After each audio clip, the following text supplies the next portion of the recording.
ಯಾವತ್ತಾದ್ರೂ ನಿಮ್ಗೆ ಡೌಟ್ ಬಂದಿದ್ಯಾ ಮೈಸೂರು ಸಿಲ್ಕ್ ಅಂದ್ರೆ ಏನು, ಯಾವಾಗ ಬಂತು, ಹೇಗ್ ಬಂತು, ಯಾಕೆ ಬಂತು ಅಂತ?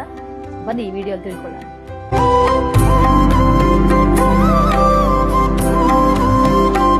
ಸಾವಿರದ 1912ರಲ್ಲಿ ಮೈಸೂರಿನ ರಾಜರಾದ ಕೃಷ್ಣರಾಜ ಒಡೆಯರ್ ಅವರು ಸಿಲ್ಕ್ ಫ್ಯಾಕ್ಟರಿನ ಸ್ಟಾರ್ಟ್ ಮಾಡಿದ್ರು.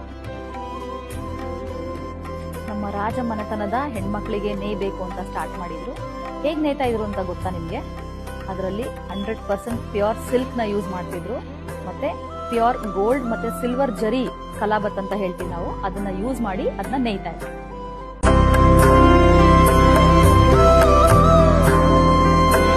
ಏನಕ್ಕೆ ಇಷ್ಟು ಫೇಮಸ್ ಆಯ್ತು ಅಂತಂದ್ರೆ ಆ ಸ್ಯಾರಿಲಿರುವಂತ ಕಲರು, ಆ ಶೈನಿ ಅಪಿಯರೆನ್ಸು, ಹಾಗೆ ಗ್ಲೇಜಿ ಫಿನಿಶು ಎಷ್ಟೇ ವರ್ಷ ಆದ್ರೂ ಕಡಿಮೆ ಆಗ್ಬಾರ್ದು ಅಂತ ವೀವರ್ಸ್ ನ ಕರೆಸಿ ನೇಯ್ತಾ ಇದ್ರು.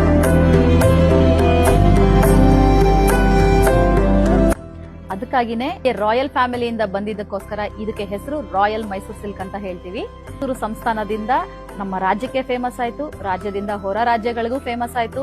ಈಗ ದೇಶ ವಿದೇಶಗಳಲ್ಲೂ ಕೂಡ ಫೇಮಸ್ ಆಗಿದೆ ಈ ನಮ್ಮ ಹೆಮ್ಮೆಯ ಕರ್ನಾಟಕದ ಮೈಸೂರು ಸಿಲ್ಕ್ ಸೀರೆಗಳು. ಈ ಮೈಸೂರು ಸಿಲ್ಕ್ ಸ್ಯಾರೀಸ್ ಪ್ರೈಸ್ ಬಂದು 10,400 ಆಗುತ್ತೆ.